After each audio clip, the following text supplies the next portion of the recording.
going on, Jerome's? It's beautiful Thursday. Sun is shining, birds are chirping and stuff, and it's time for the Vikings Thursday morning news dump. Well, the whole thing about the morning is, even though I got kids, like it's so nice in the morning, get up early, nice and quiet, a couple cups of coffee, hear my heartbeat through my ears. Although, how else are you going to hear it?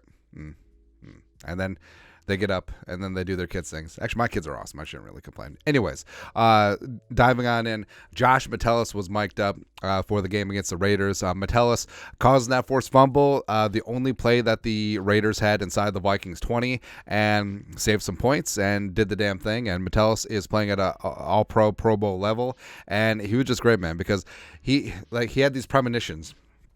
Promise y'all I'll make something happen, and then he did. Right before the forced fumble. It was fantastic, man. Plus, you see how Metellus interacts with the rest of the defense, both on the field and on the sidelines. And you can just tell these guys love playing together. These guys are having fun. These guys are playing fun, fast, and free football. Also, don't want to say that there's dissension, but you're starting to see a little bit of an edge where it's like, hey, defense, we're busting our ass. We're playing great games, and we're giving you the ball offense, and you're not doing much with it. It's got to change. It's got to change, man. Otherwise, it's going to be that dynamic that you see a lot where one side of the football is performing well and the other side is not. There can be a schism. But overall, hopefully that doesn't happen. Hopefully the Vikings put some crooked numbers on the board on offense. Also, speaking of offense, so they're going to change that stupid rule where if the ball carrier, offensive ball carrier fumbles the ball out of the end zone, it results in a touchback and the defensive team gets the ball, which is dumb. Ari Mary of My Sports Update, because they got the winter owners meetings going on right now. Potentially significant, NFL executive Troy Vincent said today that the league will look into the play where the offensive players fumble through the end zone equals a touchback. That will be discussed in the offseason. Now, I sort of understand the rationale of the rule. It's like, hey, all right, so offensive player didn't take care of the football. It went through the end zone. That's our ball. But with all of the rules favoring the offense, and also they're looking to get rid of the hip drop rule, tackle rule, which was it. I mean, I haven't even heard of the term hip drop tackle until the last couple of years, but a couple of offensive players getting injured. So now I don't know how you play defense in this league. Like, you can't go high, you can't go low, you can't do a hip drop tackle, whatever that means. So it's going to be ridiculous. But I mean, with this, I mean, there's so many game-changing fumbles that happens here. And it's usually guys like JJ week 2 against the Eagles extending for the pylon, going for it, and either it gets knocked out of their hand or they drop it and then goes through the end zone, and it's whatever. But it's such a momentum swing because, especially against the Eagles right before halftime, this was a 14-point swing. It was just no good. But I don't have something that should replace it. Like, if it goes out of the back of the end zone, should the offense retain the ball at the spot of the fumble?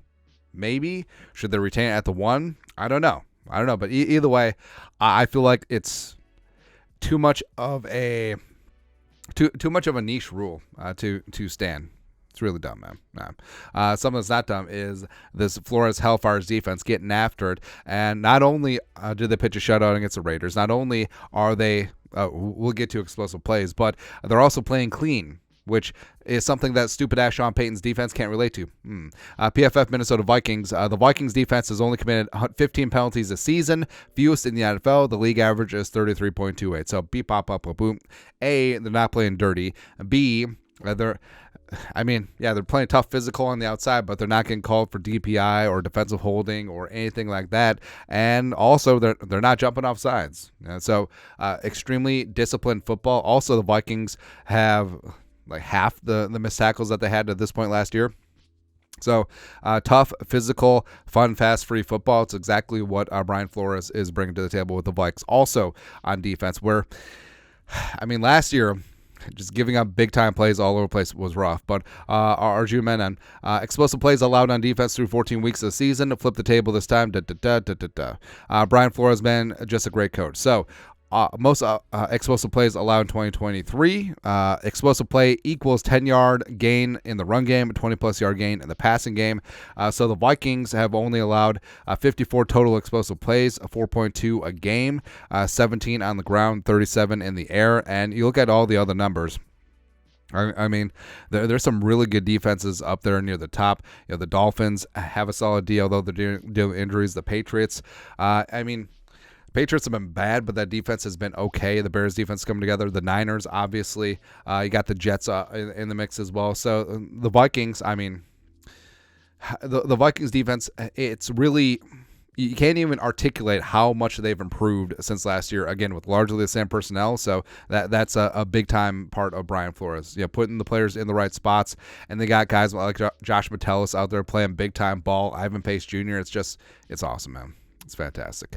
Something that's not fantastic is these dumb power rankings. So analytics, I feel like analytics is like the sour and traditional like meat and potatoes football analysis is like the sweet, right? So sweet and sour combination, it's fantastic. But if you go too far one way or the other, there's an imbalance. And Ben Baldwin, noted analytics guy, objective power rankings through week 14, does a nice job, blah, blah, blah, blah, blah, blah, blah.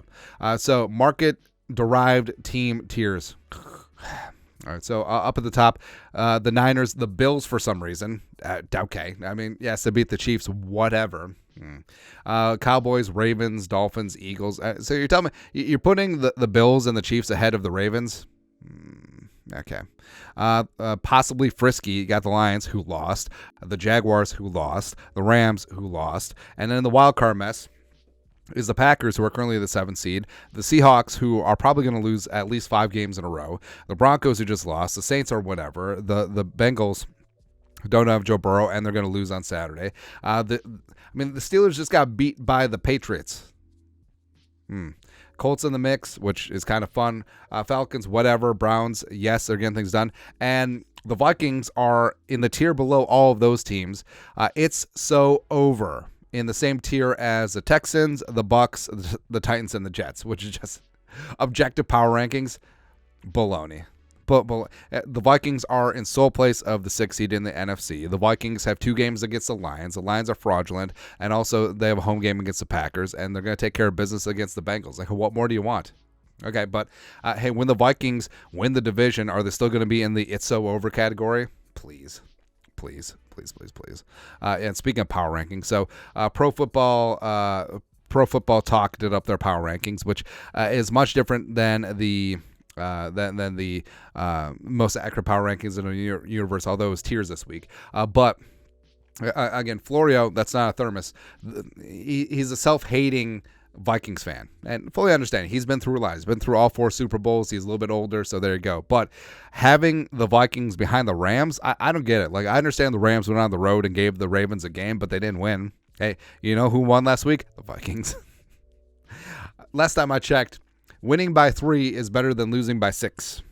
I don't know what I'm supposed to do with my hands. But the Niners, Cowboys, Eagles still at 3, really? Oh, really? I'm not saying as of right now you should put the Vikings ahead of the Eagles or the Lions. We'll wait till we prove it on the field. But like, how can you have the Eagles at 3? Almost by default. Nah. But also looking at the ESPN's playoff odds, the Vikings are sitting in pretty good shape. So this is a percent chance of them ending up in all these various seeds. If you total it up, it's 66.5%. Which is pretty damn good. Vikings have the 5th best chance to be making the playoffs behind the Niners, the Eagles, the Cowboys, and the Lions. And now, yes, a bunch of the NFC South teams are bunched up at the bottom because basically it's them winning the division or nothing because they're probably not going to get the wild card. But the Vikings tally up at 66.5%. Most likely is the 6th seed at 31.6%. Second is the 7th seed at 18.4%. Now, the Vikings do have a shot at the 1 seed. A lot of things got to go right. They have a 0.2% chance at the number 2 seed, a 1.2% chance for the 4 seed, which I don't see that happening. I don't see the NFC South rising up and getting the 3 seed. But the Vikings, beep, bop, bop, bop, boop. 14.9% to be the 3 seed, aka winning the NFC North. So the Vikings, if you total up 1 through 4, have a 16.3% chance of winning the NFC North from the Lions. And like I said, I mean, Lions host the Broncos, who supposedly are good. They got 2 games against the Vikings, and then they're at Dallas, Week 17. So it's not impossible for the Vikings to make a run at this thing, despite them being 2 games back in the North. Also, someone who could be back is Marcus Davenport. You remember him? Yeah, he's still on the team. So Vikings fan page put this together. Vikings edge rusher Marcus Davenport is out of his walking boot, per Darren Duke-Wolfson. There's still hope for a return for Davenport with 4 more games left in the regular season. And, it's weird. You haven't really heard the coaches mention Davenport, and the reporters haven't really been asking. It's almost like he's an afterthought. Like, I legitimately forgot that Marcus Davenport's on this team, but he had that ankle injury, and then he injured the other ankle, and then got surgery, so I don't know. Like, I'm not holding out hope. I just, hey, if he comes back, make him change his number. Like, just give Ivan Pace Jr. number 0 right now. There we go. Speaking of right now, but not right now, in a couple years, the NFL will be playing the Super Bowl back in L.A. at SoFi Stadium. Now, they played it a couple years ago actually 2 years ago, when the Rams, without Kevin O'Connell, beat the Cincinnati Bengals, which is fantastic. But Schefter, this just in, NFL owners will vote today to award Super Bowl, I hate Roman numeral 61. Nailed it. To Los Angeles per league sources. The Super Bowl is now returning to Los Angeles in the year 2027. And the future years are lined up. So this year it's in Vegas, which is great. Next year it's in New Orleans, which New Orleans is a very fun town. It's good that it's centrally located. The Superdome is good. And I think that New Orleans, there's a couple of cities that should always be in the Super Bowl rotation. New Orleans, Las Vegas now, Miami. Once they do some more upgrades to Hard Rock, and maybe LA, sure. But Santa Clara's in the mix. Back in LA for Super Bowl 61, and the Super Bowl 62 is TBD. And looking at where it's been traditionally, so this year it's in Vegas. Last year it was, the previous years it was in Los Angeles, and 2023 it was in Phoenix at.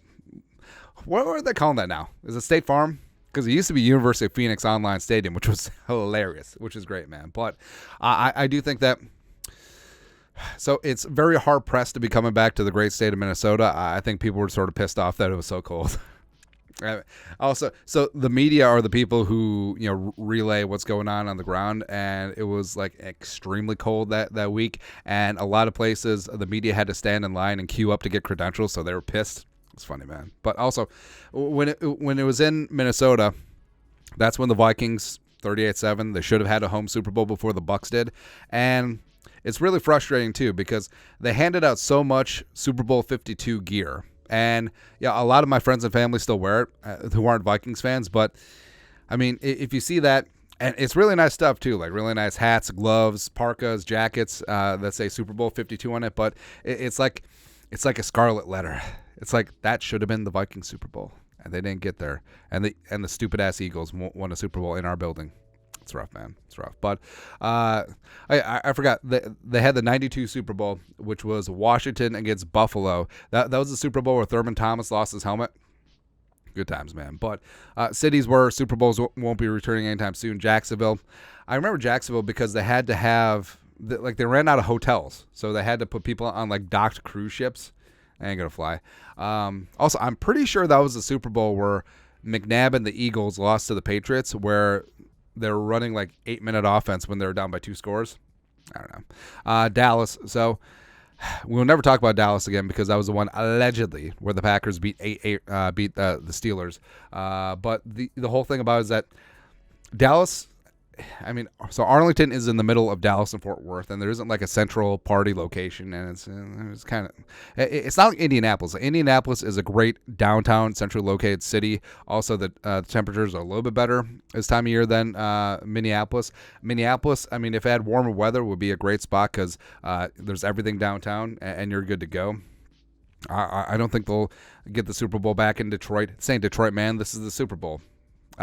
But basically, it's, hey, if you build a new stadium, we'll give you a Super Bowl. We'll give one off. But I do think that Miami is fantastic. New Orleans should be in the mix. LA now is in there. I would say Vegas, yes. And then second tier rotational places like Tampa. Phoenix is still pretty good. I would say Houston, hot Atlanta is pretty decent too. So, and then the one, like, I don't think San Francisco should consistently be in the Super Bowl rotation. I'm just kind of anyways, but that is it. That is Vikings news dump for this beautiful Thursday. Let us know your thoughts on our thoughts in the comment section below. Subscribe for daily Vikings takes. Want to support the work? Put a little something in the Venmo. But till next time, Skol, production value.